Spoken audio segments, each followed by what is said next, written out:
Everyone, hello everyone, how are you all? Welcome to ID Infusion by Triumph Academy। आज हम करने वाले हैं आपका बिजनेस रिसर्च मेथडोलॉजी, जो कि आपका DSE का सब्जेक्ट है। बीकॉम ऑनर्स में हर किसी के पास ये सब्जेक्ट नहीं होगा, हर किसी के पास अलग अलग सब्जेक्ट होते हैं। तो जिसके पास बिजनेस रिसर्च मेथडोलॉजी का सब्जेक्ट है, आज हम करने वाले हैं उसका यूनिट नंबर 2, जिसका नाम है रिसर्च डिज़ाइन, मीनिंग और कैरेक्टरिस्टिक्स।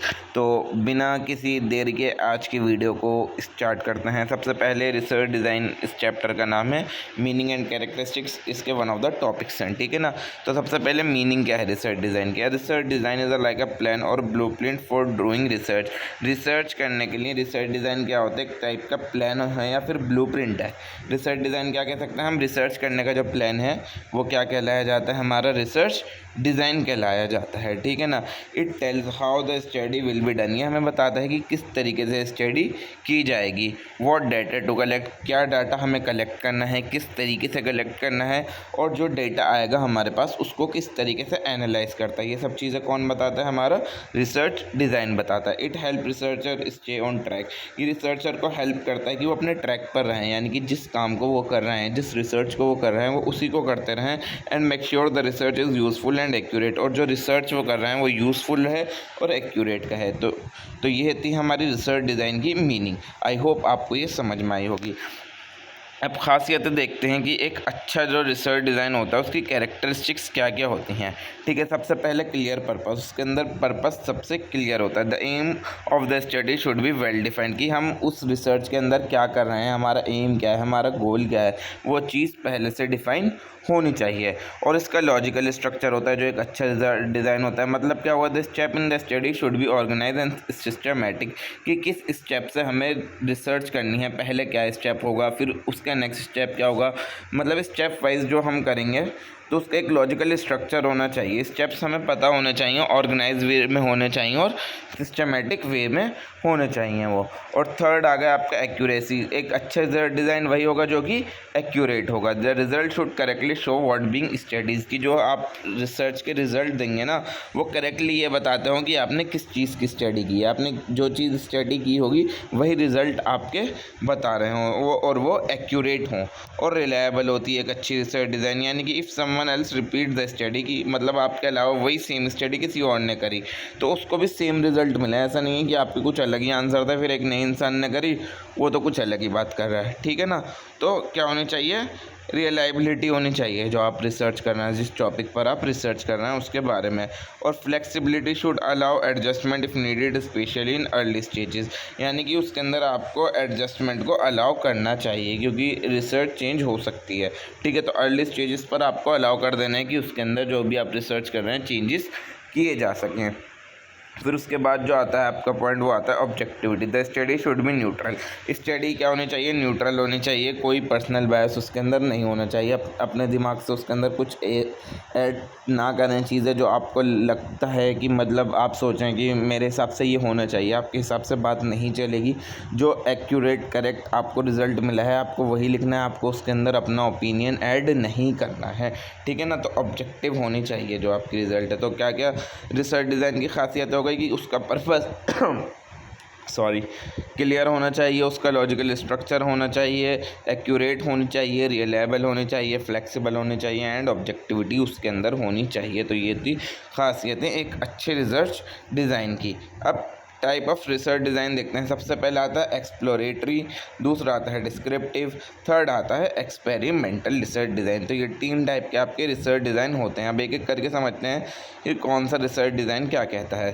सबसे पहले आता है exploratory research design, used when the researcher does not know much about the topic. ये रिसर्च डिज़ाइन हम कब यूज़ करते हैं? जब रिसर्चर जो है उसको पता नहीं होता उस टॉपिक के बारे में ज़्यादा कुछ, उसे बस टॉपिक मिल गया, उसके बारे में हल्का फुल्का सा आइडिया है, ज़्यादा उसके बारे में कुछ नहीं पता। तो वो कौन सा रिसर्च डिज़ाइन यूज़ करेगा? Exploratory research design.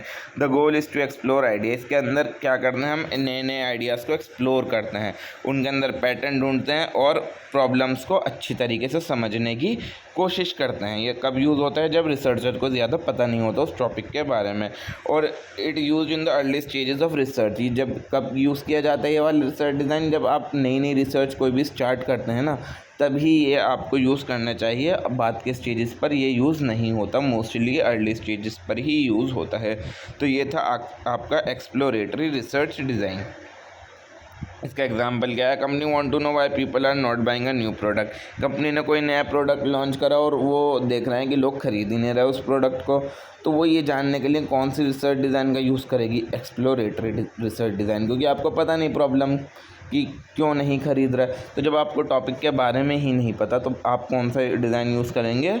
एक्सप्लोरेटरी। और दूसरा एग्जांपल क्या होगा? Researcher want to study why student drop out of college, कि मतलब बहुत सारे लोग कॉलेज ड्रॉप आउट करना है, तो एक रिसर्चर को पता लगाना है कि वो कॉलेज छोड़ कर क्यों जा रहे हैं स्टूडेंट, ठीक है ना। ये पता लगाने के लिए भी आप क्या यूज़ करेंगे? Exploratory research design. इसके अंदर कॉमन क्या क्या चीज़ें हैं आप देखेंगे। अर्ली स्टेजेस पर की जा रही है, इसके अंदर नए आइडियाज़ एक्सप्लोर करे जाना, और इसके अंदर जो रिसर्चर है उसको उस टॉपिक के बारे में कुछ खबर नहीं है ज़्यादा, ठीक है। इसकी खासियत कितनी क्या होती हैं?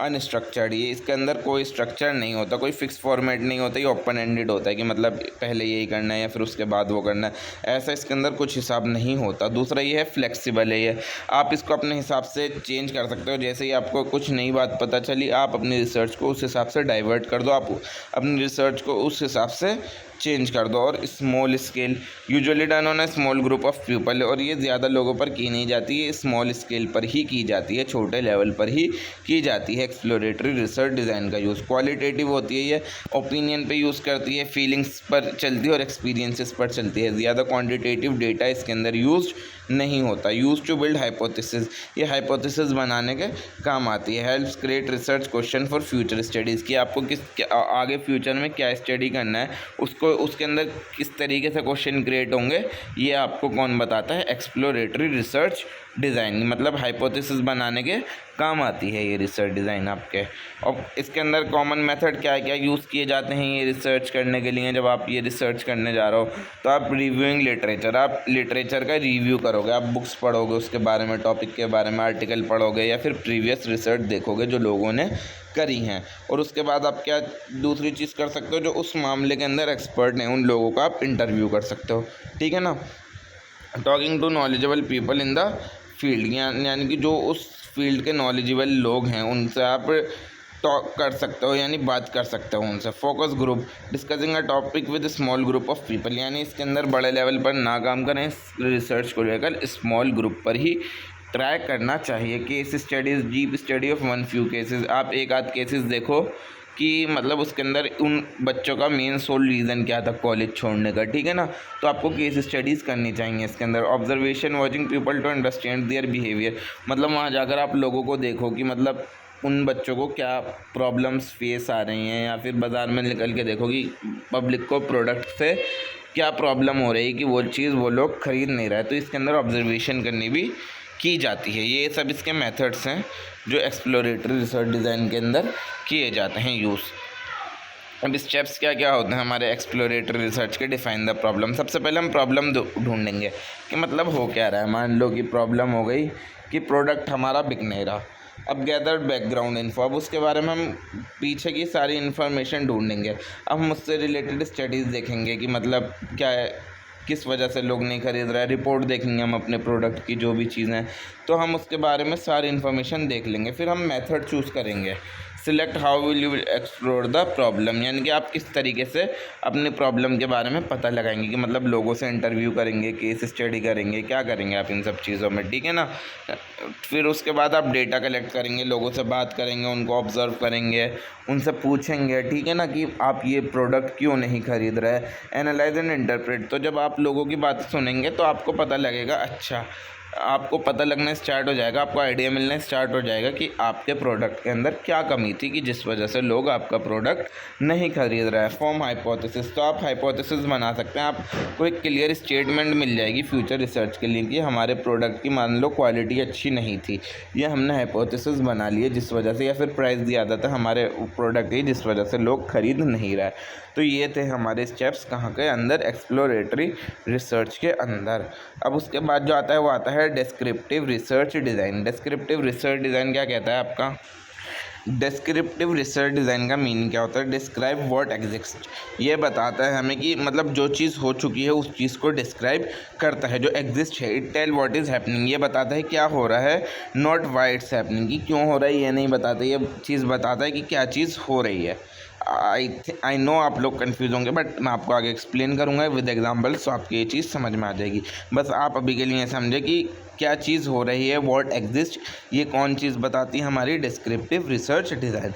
Use when the researcher know what they are looking for, इसके अंदर रिसर्चर को पता होता है कि उसको किस बारे में रिसर्च करनी है। जैसे एक्सप्लोरेटरी में उसको कुछ आइडिया नहीं था कि उसको किस बारे में रिसर्च करनी है, बट यहाँ उसको आइडिया होता है, उसको पता होता है कि उसको किस बारे में रिसर्च करनी है। ठीक है, इसके एग्जाम्पल है survey to find out how many people use online shopping, कि मतलब कितने लोग ऑनलाइन शॉपिंग यूज़ करते हैं। इसके लिए सर्वे करा। आपको पता है लोग ऑनलाइन शॉपिंग कर रहे हैं, ये आपको पता है, मगर ये नहीं पता कि क्यों कर रहे हैं। ठीक है ना, तो हम उसके लिए सर्वे करते हैं। आ गई बात समझ? आई होप आपको एग्जांपल से समझ में आया होगा। Study on student daily studies are, की मतलब बच्चे पढ़ रहे हैं, आपको पता है, बट वो कितने घंटे पढ़ रहे हैं ये आपको नहीं पता, इसके लिए आप स्टडी कर रहे हो। ये सब चीज़ें डिस्क्रिप्टिव रिसर्च डिज़ाइन हमारा बताता है। ठीक है ना, अब इसकी क्या क्या खासियतें होती हैं देखते हैं। वेल प्लान्ड, इसके अंदर हम अच्छे से प्लानिंग करते हैं। The step and question are set before the study begins, हम स्टडी करने से पहले ही इससे के सारे स्टेप और क्वेश्चन पहले से तैयार करके रखते हैं कि बच्चों से क्या सवाल पूछते हैं, कि आप कितने घंटे पढ़ते हैं या फिर क्या पढ़ते हैं, हम ये सारे सवाल पहले से रेडी करके रखेंगे। स्ट्रक्चर टूल होता है इसके अंदर हम सर्वे करते हैं, चेकलिस्ट बनाते हैं और ऑब्जर्वेशन करते हैं। यानी कि बच्चों के पास जा के पूछेंगे कि, और चेकलिस्ट बनाएंगे उसकी कि कौन 1 घंटे पढ़ रहा है, कौन 2 घंटे पढ़ रहा है। ठीक है ना, और ये क्वांटिटेटिव भी हो सकता है और क्वालिटेटिव भी हो सकता है। ये नंबर से भी रिलेटेड हो सकता है और बिना नंबर के भी क्वालिटी भी चेक करने के लिए हो सकता है। जैसे नंबर से रिलेटेड तो हमने एग्जांपल देख लिया कि बच्चे कितने घंटे पढ़ते हैं। ठीक है ना, और इसके अंदर बड़े बड़े सैंपल ले सकते हैं हम। ठीक है ना, एक्यूरेट रिजल्ट के लिए हम ज़्यादा बड़े सैंपल भी ले सकते हैं इसके अंदर, बट एक्सप्लोरेटरी रिसर्च डिज़ाइन के अंदर हम स्मॉल सैंपल्स ही लेंगे। और इसका ऑब्जेक्टिव क्या होता है? ये फैक्ट्स पर बेस्ड होता है, ओपिनियन पर बेस्ड नहीं होता। ये था इसका ऑब्जेक्टिव। अब इसके अंदर जो मेथड यूज़ किए जाते हैं वो कौन से मेथड हैं? पहला आता है सर्वे एंड क्वेश्चनर्स, यानी आप सर्वे करेंगे या फिर क्वेश्चनर्स बनाएंगे और बच्चों से या फिर जिसने भी आप रिसर्च कर रहे हैं उनसे सवाल पूछेंगे। पीपल आंसर फिक्स्ड क्वेश्चन, यानी आपने फिक्स्ड क्वेश्चन दे दिया, उसके अंदर 4 MCQ दे दिए, तो वो बस उन्हीं चारों में से कोई आंसर दे सकते हैं, उसके अलावा कोई फोर्थ आंसर वो नहीं दे सकते। ठीक है ना, observation watch and record behaviour, इसके अंदर हम देखते हैं और लोगों के बिहेवियर को रिकॉर्ड करते हैं। इसको क्या कहा जाता है? ऑब्जर्वेशन। जैसे उसके अंदर केस स्टडीज़ थी लास्ट के अंदर, इसके अंदर भी केस स्टडीज़ हैं। अगर आपको एक टाइप की रिसर्च डिज़ाइन समझ में आ गई तो आपको दूसरी और भी बाकी जो दो हैं वो बहुत जल्दी और आसानी से समझ आ जाएंगी। उसके अंदर भी आपको टाइम नहीं लगने वाला। ठीक है ना, स्टडी या पर्सन और ग्रुप इन डिटेल, यानी हम किसी इंसान की स्टडी करते हैं या तो ग्रुप में, या तो किसी पर्सन की स्टडी करते हैं या ग्रुप की स्टडी करते हैं, और वो भी डिटेल के अंदर। ये क्या किसके अंदर आती है? केस स्टडी के अंदर आती है। Cross sectional study, data collected at one point in time. ठीक है ना, इसके अंदर हम जो एक ही पॉइंट पर सारा डेटा कलेक्ट करते हैं। ठीक है ना, मान लो एक ही पर्टिकुलर डे में कर लिया या फिर एक ही पर्टिकुलर मंथ में कर लिया। ठीक है ना, क्रॉस सेक्शनल स्टडी। और longitudinal study, data collected over period of time, यानी कि over a period of time के अंदर भी हम डेटा कलेक्ट कर सकते हैं और at a point of time पर भी हम कर सकते हैं। यानी इसके अंदर दोनों टाइप की स्टडी चल जाएंगी, भले से वो क्रॉस सेक्शनल स्टडी हो या फिर लॉन्गिट्यूडनल स्टडीज़ हो। इसके अंदर हम दोनों में से कोई सा भी मेथड यूज़ कर सकते हैं डिस्क्रिप्टिव रिसर्च डिज़ाइन को अप्लाई करने के लिए। ठीक है, अब इसके बाद जो आता है लास्ट, वो आता है आपका experimental research design. Experimental research design का मीनिंग क्या होता है? ये क्या बताता है? Test cause and effect relationship. ये कॉज एंड इफेक्ट रिलेशनशिप को टेस्ट करता है बाय चेंजिंग वन थिंग, यानी एक चीज़ के चेंज होने से दूसरी चीज़ पर क्या फ़र्क आता है। ये कौन सा रिसर्च डिज़ाइन बताता है हमें? Experimental research design. जो एक चीज़ चेंज हो रही है वो क्या कहलाई जाती है? वेरिएबल। ठीक है ना, ये ज़्यादातर साइंस में, साइकोलॉजी में और मेडिसिन के अंदर ये चीज़ एक्सपेरिमेंटल रिसर्च डिज़ाइन यूज़ किया जाता है।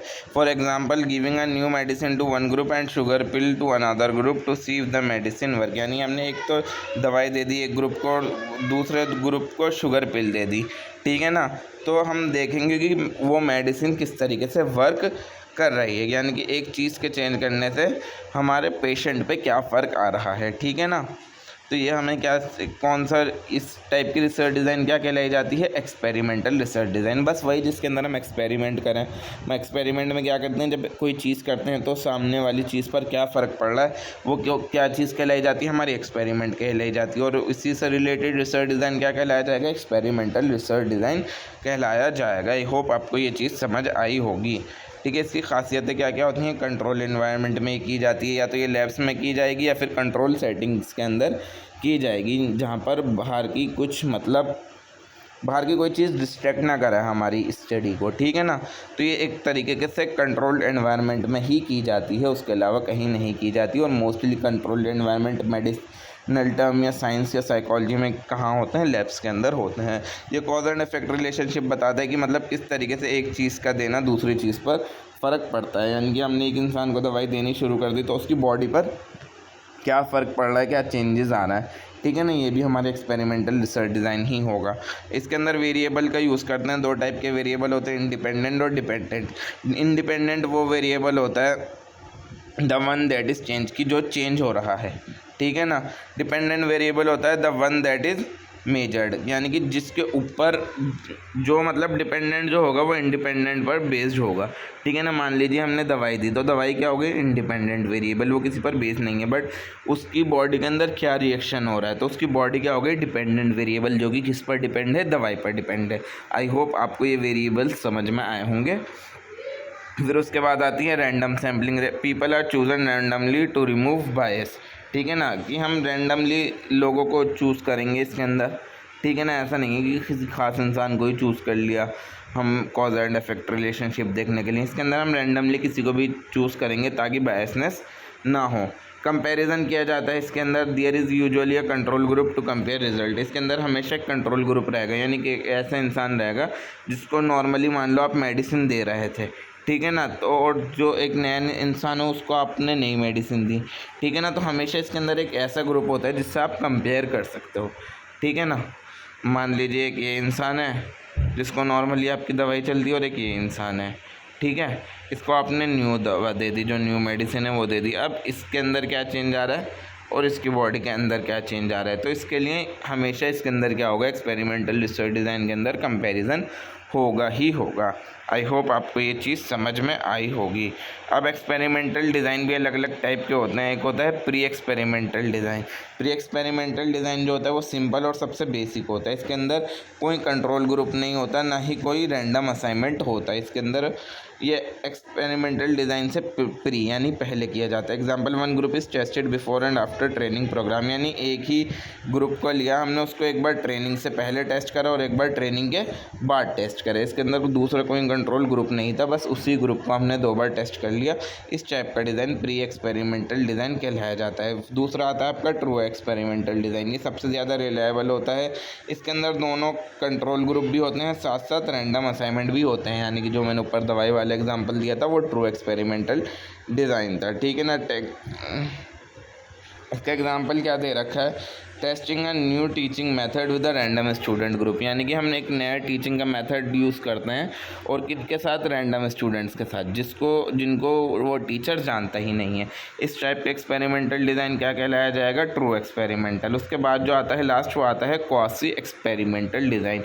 ये दिखता तो ट्रू एक्सपेरिमेंट डिज़ाइन जैसा है, बट इसके अंदर रैंडम असाइनमेंट नहीं होता है, ठीक है ना। ये रियल लाइफ सेटिंग्स के अंदर यूज़ किया जाता है जहाँ पर रैंडमाइजिंग पॉसिबल नहीं होती, जहाँ पर आप किसी रैंडम इंसान को चूज़ करके मतलब उसके साथ नहीं कर सकते कोई भी एक्सपेरिमेंट। इसके अंदर आपको कुछ अपनी पर्टिकुलर लोग लेने पड़ेंगे एक्सपेरिमेंट करने के लिए। Comparing 2 classroom where 1 uses a new method and the other doesn't, यानी आप 2 क्लासरूम को कंपेयर कर रहे हो जहाँ पर एक के साथ नया मेथड यूज़ किया जा रहा है और दूसरे के साथ नहीं किया जा रहा। इसके अंदर बस 3 टाइप की रिसर्च डिज़ाइन थी और उनको प्रॉपरली एक्सप्लेन किया गया है। सबसे लास्ट में जो थी आपकी थी एक्सपेरिमेंटल रिसर्च डिज़ाइन, उससे पहले जो थी डिस्क्रिप्टिव रिसर्च डिज़ाइन, और सबसे पहले थी आपकी एक्सप्लोरेटरी रिसर्च डिज़ाइन, ठीक है ना।